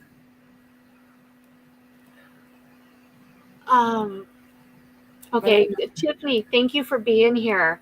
Tiffany's got to leave. She's got a premiere starting. Oh yeah, her Vlogmas. Yeah. Kendra says, I hope you're feeling relieved, Ashley. I know you were nervous to come and tell your story on someone else's channel. See, I told you Karma was a great one for this. Yes. Thank you, Kendra. I appreciate that. Kendra, I need to get you on here too. Mm-hmm. Kendra, I tell Kendra the best way to describe her and I feel like I'm not, and it's a joke, but I feel like I'm all the doom and gloom that comes along with the faith ride. And then she's like, what she means to say in the bright, bubbly way. Like we dance so well together. Yeah. Her and I in conversation. Just like that's how I knew. That's how I knew this would be a safe place to come. Yeah. I try to make it safe for everyone. Kendra, shoot me an email anytime and let's get you scheduled. I have openings. I have somebody in mind for my first one of 2025. I got to reach out to them again.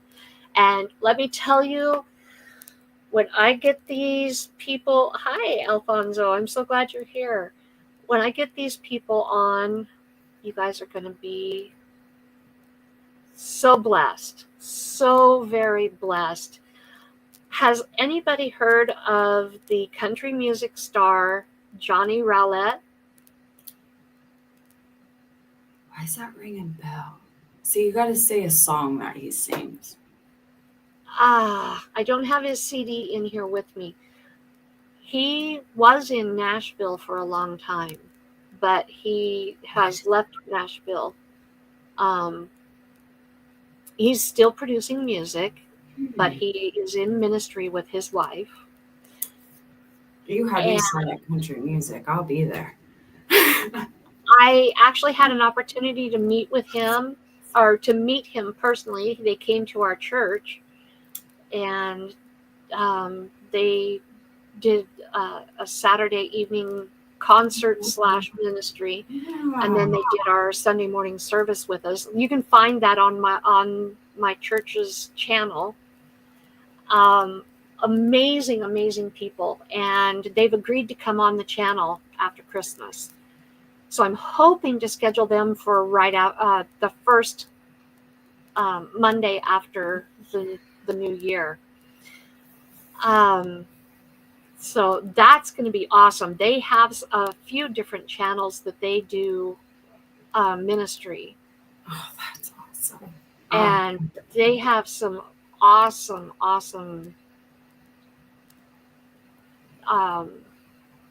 short devotionals that they do on their ministry. They've gone to North Carolina to work with the hurricane victims. And they also have some other interesting things that they do.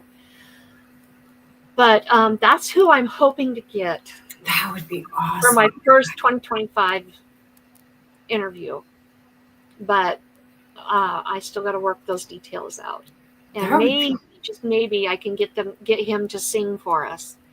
So anyway, but yeah, I'm still scheduling. I can schedule out for as many weeks as I have people willing to come on. So shoot me an email if you're interested in being interviewed, and we'll get your channel out there and get it promoted.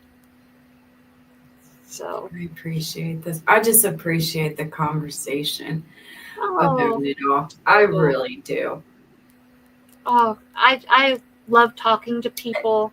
It's been And hard to find people that, you know, in a situation like a birth mom, sometimes people they're afraid to talk about it because of, you know, the feeling, you know, but I want to talk about it, and I appreciate you for wanting to talk about it with me.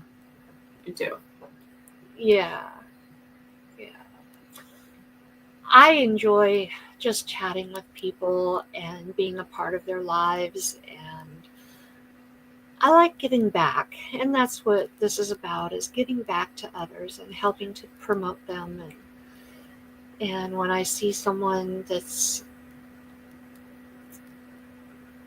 doing so much good, and I try. that's, you have so much to offer, and I want to see your ministry grow, and I want to see more lives touched. That's what I want. That right there is that through all of And this talking, somebody says, I found him. I hear him more clear. That's what I want. I want to see more people. I want to see more people interacting. Yes. I want to see them engaged in conversation, not just letting the videos run, but really hearing what you're saying and engaging. Well, and when it comes to my channel, in their defense, I guess people tell me all the time. I've been hearing that I'm more of a podcaster than a YouTuber. That it's more of I sit and talk, and Yeah. I don't know I don't know too much about podcasting and all of that. I guess YouTube is more for We'll see you video, later, Kendra. like animation and the Yeah. they said if Yeah. you If just you want to sit had, and talk, you should do a podcast. And I'm like, I guess I gotta learn what a podcast is. well, if you had, we'll see you later, Kendra. Have a wonderful day. Kendra. If you had scenery, like a fireplace playing in the background, or if you had, So I'll have to learn how to do that stuff.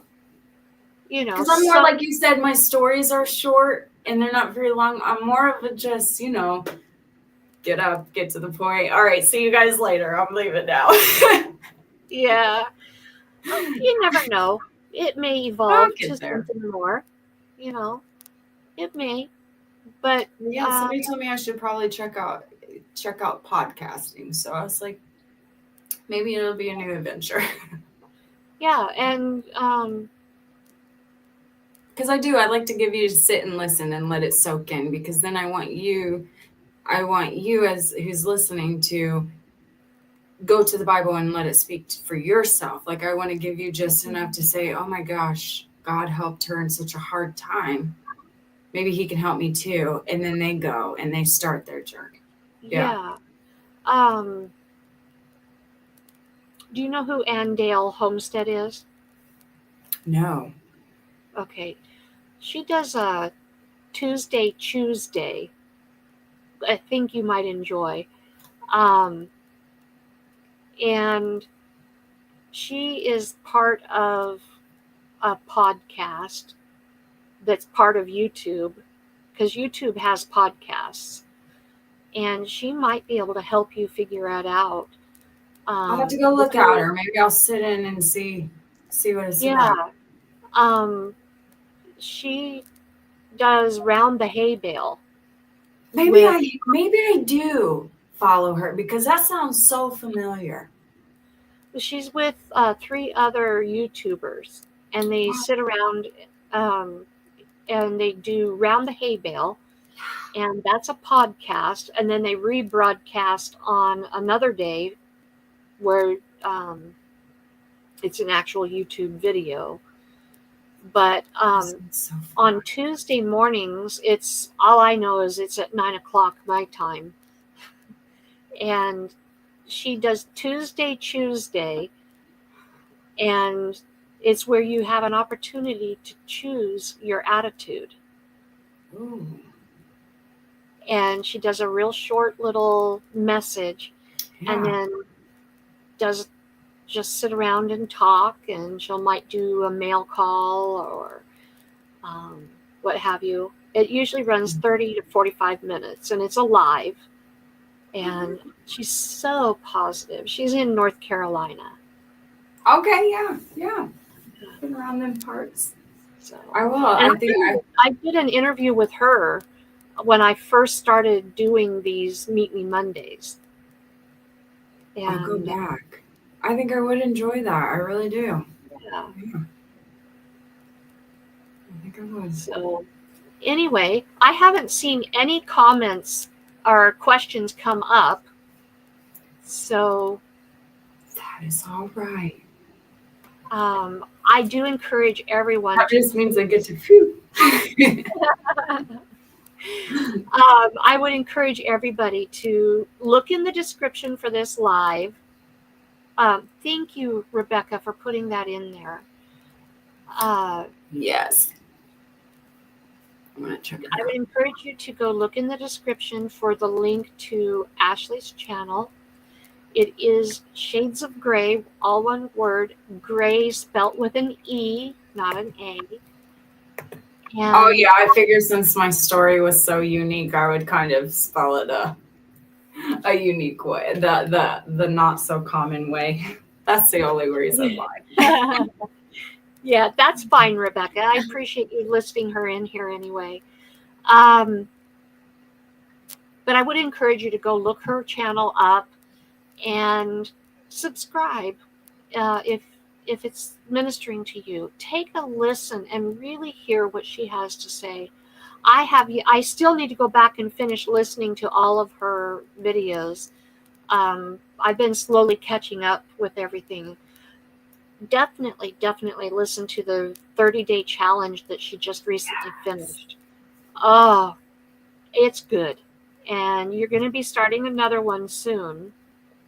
And you're also doing stories on the weekends. Oh, Sunday stories. Yeah, every night I'll have a story, which really with the 30 days of God's calling, we're really going to dive into a lot of the stories that I talk about in Sunday stories. Just deeper, going a little deeper. Awesome. So anyway, I appreciate you guys spending so much time with us today. Usually I keep it to an hour, but when it's good, it's good. I'm a gal. Thank you so much for spending your afternoon with us. And Ashley, thank you. Yes, thank you so much for trusting me with. Thank you for being patient. Thank you were you so for nice about it. me with your face. I know you haven't had the courage to open up and go live with your face on screen, but you're so beautiful on the inside and the out. And I thank you for trusting me. Thank you. I know it's not easy, and I know that it's hard to know who to trust, but you're safe here. And just thank you. I appreciate you. You have so much to offer and such a beautiful story of trusting God and letting Him guide your path. And that's my New Year's resolution this year. As I don't have any goal, I'm just going to continue listening and letting Him lead. That's all we can do. Trust Him and surrender. So with that, I want to thank you again. I apologize for not having my thoughts for Thursday out. I always pray before I do my thoughts for Thursday, and I had something on my heart and recorded it, started to edit it, and then it dawned on me I hadn't prayed before I did it. And so then I thought, wait a minute, I can't put this out until I know it's God, and I can put it out. So I'll see if God wants me to publish it this week. I haven't published it. So I didn't get a video out. I bet you it'll be the perfect time. Whenever it gets loaded, it will. That's when he was waiting Well, for. it's timely. It's time sensitive, so it may or may not get published. So anyway, Okay, cut me off, because I will cut. I encourage you guys to just trust God. Trust Him with your footsteps. Surrender it all to Him, because He will guide you in the right direction. It may not seem like it makes sense, but it'll all come out in the wash, because He won't take you where it's not safe, where it's not good. He loves you. We love you. And just encourage you to go with God. Love you guys, and I will see you hopefully on Thursday if I get it right. And definitely I'll see you again on Monday. Love you guys. Bye. Bye.